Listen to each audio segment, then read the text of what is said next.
compartir el Evangelio con todos ustedes. No creo que sea una casualidad que hoy, 11 de octubre, estemos aquí en esta plaza de la Encarnación. Este mensaje del Evangelio no puede existir sin la palabra, no puede existir sin la Encarnación. Si la persona de la que queremos compartirle no hubiese venido en forma 100% humana, hoy en día estaríamos todos en problemas muy serios. Estaríamos todos en problemas mortales. Pero no puedo contarles lo que Cristo puede hacer en sus personas sin contarles lo que el ser humano hace para merecerse morir. Es un hecho que todos morimos. Aún así, muchas religiones en este país tratan de dar un poco de esperanza ante este hecho inevitable que es la muerte. Pero, ¿sabes por qué el ser humano tiene que morir? Romanos 6, versículo 23 dice: porque la paga del pecado es la muerte. La paga del pecado es la muerte. Y aún así, hay sectas heréticas peligrosas a lo largo de la nación española que quieren dar esperanza ante la muerte a ambos lados de la Reforma, con la consigna que en el siglo III esgrime Cipriano. Cipriano, el obispo de Cartago, decía a favor de la Iglesia Universal del Señor Jesús: extra ecclesiam nulla salus, es decir, fuera de la Iglesia no hay salvación. ¿Pero qué Iglesia es la que da la salvación? ¿Es aquella que roba el dinero a los fieles, excusándose en la palabra de Dios? ¿Es aquella que vende una salvación exclusiva mientras vende sus propiedades que han sido compradas y edificadas por los fieles? ¿Es aquella que pone cargas sobre los fieles con la ejecución de la ley de Moisés o de la tradición apostólica? ¿Acaso es aquella que, en vez de basarse en sus normas, que dicen que deben de obedecer la tradición apostólica, desobedecen sus mismas normas cuando no hacen caso a las palabras de Jerónimo de Ciridón? Estas palabras de Jerónimo son las siguientes: como la Iglesia de oír un macabeo, pero no los recibe entre las escrituras canónicas, así también lee sabiduría y eclesiástico para la edificación del pueblo, no como autoridad para la confirmación de la doctrina. Vemos que Jerónimo decía a todos los católicos que no se deben usar aquellos libros que no son canónicos para dar una doctrina o para confirmarla. No puedes usar el libro de Macabeo para confirmar que hay que rezarle a los muertos o que hay un purgatorio. No puedes. Ya hemos visto esta parte. Por tanto, cualquiera que quiera decir tener la verdad con mayúsculas, tendrá que atenerse a las palabras del apóstol Pablo en Romanos 3, versículo 4, que dice: sea Dios veraz y todo hombre mentiroso. ¿Cuál es entonces la Iglesia que tiene la salvación de sus almas? Os sorprendería a más de alguno si os digo que ninguna institución religiosa tiene en sí misma la autoridad de salvar. ¿Qué nos dice Jesús al respecto de la Iglesia? Dice así: viniendo Jesús a la región de Cesarea de Filipo, preguntó a sus discípulos diciendo: ¿quién dicen los hombres que es el Hijo del Hombre? Ellos dijeron: unos Juan el Bautista, otros Elías, y otros Jeremías o alguno de los profetas. Él les dijo: ¿y vosotros quién decís que soy yo? Respondiendo Simón Pedro dijo: tú eres el Cristo, el Hijo del Dios viviente. Entonces respondió Jesús: bienaventurado eres, Simón, hijo de Jonás, porque no te lo reveló carne ni sangre, sino mi Padre que está en los cielos. Y yo también te digo que tú eres Pedro, y sobre esta roca edificaré mi iglesia, y las puertas del Hades no prevalecerán contra ella. ¿Sobre qué está edificada la iglesia? Sobre una roca. ¿Cuál roca? Respondiendo Simón Pedro dijo: tú eres el Cristo, el Hijo del Dios viviente. Si Jesús no es el Cristo, ya no hay iglesia. Y si Dios no se encarna en la persona de Jesús, no hay Cristo. Como dice Juan, capítulo 1, versos 1 y 14. En el principio era el Verbo, y el Verbo era con Dios, y el Verbo era Dios. Y aquel Verbo fue hecho carne y habitó entre nosotros. Y vimos su gloria, gloria como de unigénito del Padre, lleno de gracia y de verdad. ¿Para qué se ha encarnado Cristo? El Salmo 14, diciendo, dice el necio en su corazón, no hay Dios. Se han corrompido, hacen obras abominables. No hay quien haga el bien. Jehová miró desde los cielos sobre los hijos de los hombres para ver si había algún entendido que buscara a Dios. Todos se desviaron, a una se han corrompido. No hay quien haga lo bueno, no hay ni siquiera uno. ¿Con qué autoridad puedo yo decir que hoy en día no hay alguien moralmente bueno? No pido mucho, solamente pido una persona que con la palabra de Dios delante pueda decir que no merece el castigo de Dios para los desobedientes. Es mucho pedir acaso. En Génesis, en el jardín del Edén, es exactamente lo que Dios pidió a Adán, antes incluso de que Dios fuese. ¿Crees que a Adán le importa lo que Dios pensaba en ese momento? Puede que digas que la mujer tentó a Adán, pero engañó. Y que a su vez, la mujer engañó a la mujer. Pero lo que realmente pasó en ese momento de la historia humana es que Adán no fue bueno como cabeza de familia, cuando él debía haber enseñado a su mujer lo que Dios dijo. ¿Podía haber esperado a Adán que la mujer entendiese que no se debía desobedecer a Dios en un mandamiento que él no había mencionado a su esposa? No podía. Esta primera desobediencia a Dios nos marca a toda la humanidad con la consecuencia evidente, es decir, la muerte, ya lo hemos leído antes. Si quieres creer que esa no es evidencia suficiente de tu falta de bondad moral, puedo darte un par de mandamientos o tres y vemos qué tal te va. Si vamos a Éxodo, capítulo 20, podemos ver una lista de 10 órdenes que Dios da a todos aquellos que quieran ser su pueblo y vivir una vez su cuerpo mortal expire. Les voy a leer lo que dice Éxodo, capítulo 20, versículos 14 y 15, que dicen, no cometerás adulterio, no hurtarás. Y también veamos lo que dice en Primera de Pedro, capítulo 3, versículos 10 y 11. El apóstol Pedro dice, inspirado por el Espíritu Santo, porque el que quiere amar la vida y ver días buenos, refrene su lengua de mal y sus labios no hablen engaño. Apártese del mal y haga el bien. Busque la paz y sígala. Ahora, repasemos lo que quieren decir estos textos. ¿Qué es adulterar? Adulterar es tener una relación sexual voluntaria entre una persona casada y otra que no sea su cónyuge. ¿Qué es hurtar?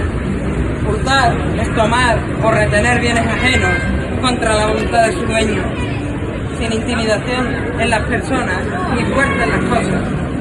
¿Qué se considera un bien ajeno?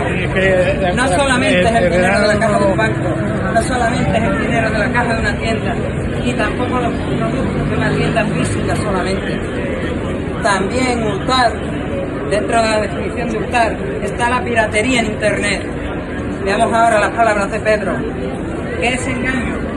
Engaño es falta de verdad en lo que se dice, hace, cree, piensa o discurre. Por tanto, cuando Pedro nos insta a que nuestros labios no hablen engaño, lo que Pedro quiere decir es que no mintamos, sino que digamos la verdad. Viendo solamente 3 mandamientos, ¿alguno de ustedes puede seguir diciendo que es bueno delante de Dios?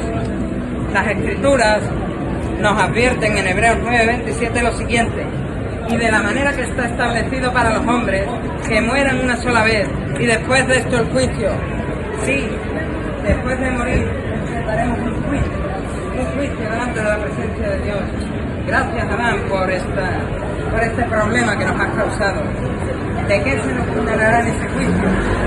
Apocalipsis nos dice lo siguiente respecto de este juicio: y vi un gran trono blanco, y al que estaba sentado en él, delante del cual vieron la tierra y el cielo, y ningún lugar se encontró para ellos. Y vi a los muertos, grandes y pequeños, de pie ante Dios, y los libros fueron abiertos, y otro libro fue abierto, el cual es el libro de la vida. Y fueron juzgados los muertos por las cosas que estaban escritas en los libros, según sus obras. Y el mar entregó a los muertos que habían en él, y la muerte y el Hades entregaron los muertos que habían en ellos, y fueron juzgados cada uno según sus obras, y la muerte y el Hades fueron lanzados al lago de fuego. Esta es la muerte segunda. Y el que no se halló inscrito en el libro de la vida fue lanzado al lago de fuego. Que fueron juzgados los muertos por las cosas que estaban escritas en los libros, según sus obras. ¿Qué libro? ¿Qué obra? Dice el texto, y los libros fueron abiertos, y otro libro fue abierto. ¿Cuál es el libro de la vida? En esos libros, en esos dos libros, están escritas todas las cosas que hemos hecho, cada mentira que decimos, cada mujer o hombre que engañamos, o cada película que nos descargamos por internet de manera ilegal. ¿Cuál es el veredicto si enfrentas ese juicio? Culpable, culpable sin ninguna excusa. ¿Cuál es la sentencia después? ¿Acaso es el infierno? ¿Acaso es el infierno? Algunos creen que hay un purgatorio, que como dije, desobedece las palabras de Jerónimo de Tridón.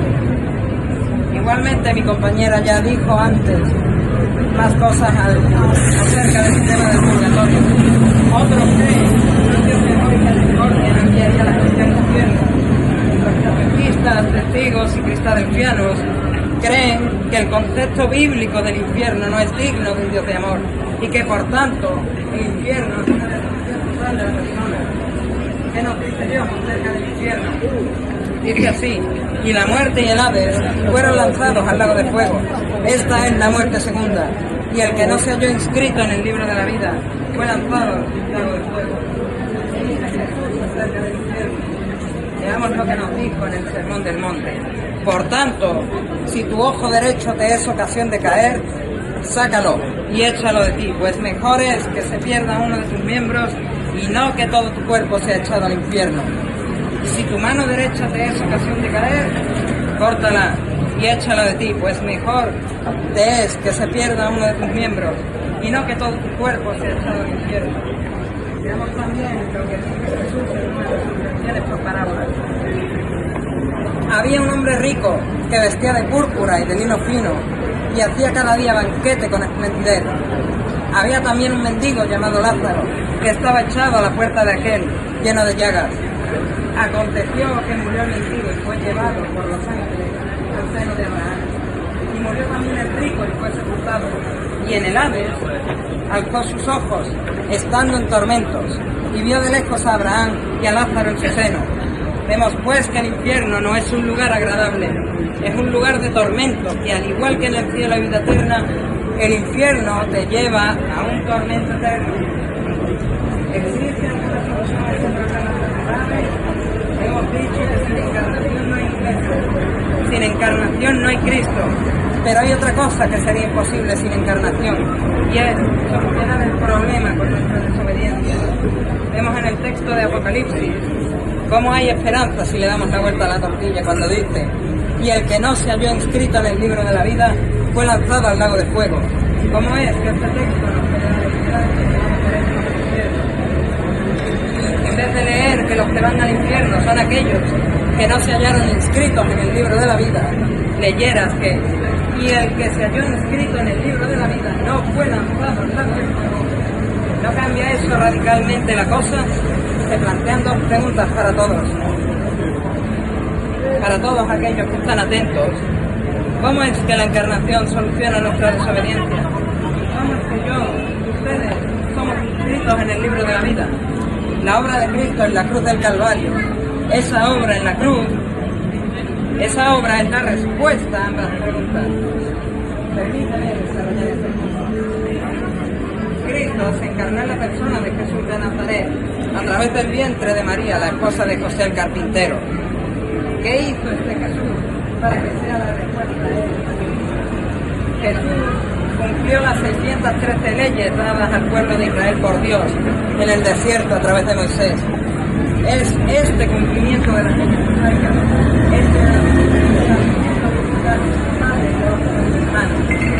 el pedigrí de este judío que fue llamado por su primo Juan como el Cordero de Dios, aquel de que el pueblo era digno de desatar los cordones cordones de sus zapatos, aquel que separaría la paja del trigo en la cosecha y echaría las manos en un fuego interminable.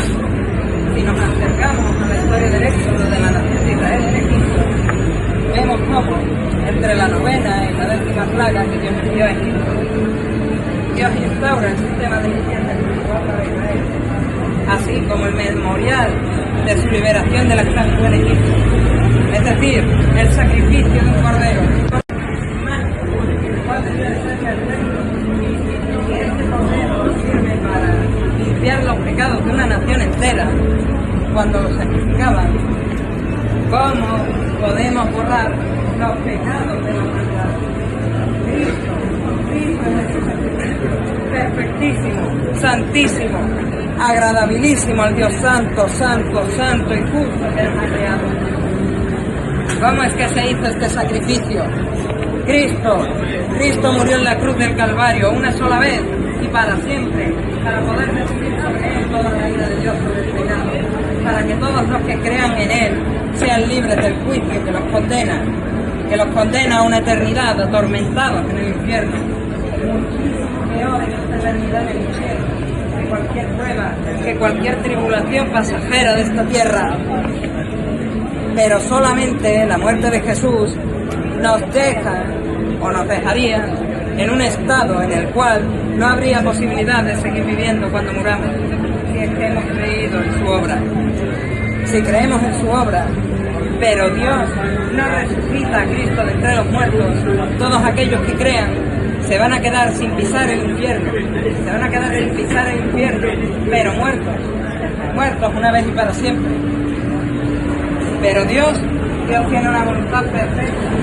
Él tenía un plan grandioso para su Hijo unigénito Jesucristo.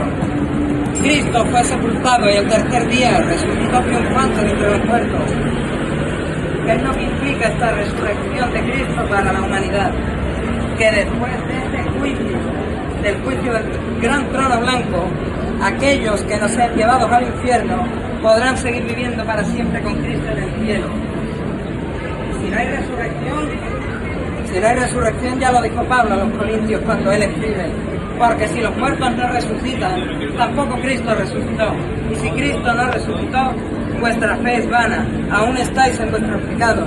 Entonces también los que durmieron en Cristo perecieron. Es lo que yo he dicho. Si Cristo no resucita, los que mueran en Cristo morirán sin pisar el infierno. Por eso es que Cristo resucita y que Él muere, para que aquellos que pecan puedan eludir el infierno e ir al cielo y alcanzar la vida eterna. ¿Cómo es que funciona la muerte y la resurrección de Cristo? Romanos 10 dice lo siguiente: mas, ¿qué dice? Cerca de ti está la palabra, en tu boca y en tu corazón. Esta es la palabra de fe que predicamos, que si confesares con tu boca que Jesús es el Señor y creyeres en tu corazón que Dios le levantó de los muertos, serás salvo. Porque con el corazón se cree para justicia, pero con la boca se confiesa para salvación. Pues la Escritura dice: todo aquel que en él creyere no será avergonzado, porque no hay diferencia entre judío y griego, pues el mismo Señor es de todos, es rico para con todos los que equivocan, porque todo aquel que invocar el nombre del Señor será salvo. Hoy es día de salvación, hoy es día de arrepentimiento. Tus pecados te van a llevar al infierno cuando te mueras, aunque creas que existe un Dios que no eres tan malo. Cristo viene. Has hallado en Cristo plena salvación y vida eterna en el cielo por la sangre que Cristo vertió. Te arrepientes y crees, es decir, te arrepientes de haber pecado contra Dios y crees en Jesús como Señor de tu corazón y Salvador de tu alma. Querido oyente, te arrepientes y crees, déjame darte la enhorabuena porque tu nombre ha sido inscrito en el libro de la vida. ¿Qué pasa si no creo o no me quiero arrepentir o no quiero hacer ninguna de las dos cosas? Tenías un problema antes de pararte a escuchar las palabras que Dios me puso para ti y decidiste seguir leyéndolo. Eso no se queda ahí, sino que repetiré la advertencia que dije antes. Cristo viene. Sí, he dicho que vino como Cordero de Dios para quitar el pecado del mundo, pero Él también nos ha dejado dicho que va a volver un día. Va a volver un día para juzgar al pecador. Ya sea que él vuelva o que te mueras, el destino es lo mismo. El juicio del gran trono blanco. Déjame decirte que estás en serios problemas. Si no te inscribe Dios en ese libro. Pero también déjame recordarte lo que Dios dice. He aquí, yo estoy a la puerta y llamo. Si alguno oye mi voz y abre la puerta, entraré. Entraré a él y cenaré con él y él conmigo. Al que le entiende, le daré que se siente conmigo en el trono. Y me he sentado con mi Padre en su trono. El que tiene oídos, oiga lo que el Espíritu dice. Y también, para terminar, dice el profeta Jeremías: clama a mí, yo te responderé. Hoy es día de salvación, hoy es día de arrepentimiento. Puedes clamar a Dios que te dé la oportunidad de arrepentirte, la oportunidad de creer en Jesús como Señor de tu corazón y Salvador de tu alma, y de arrepentirte de haber pecado contra Él, y que así puedas tener la vida eterna. A Él sea la gloria.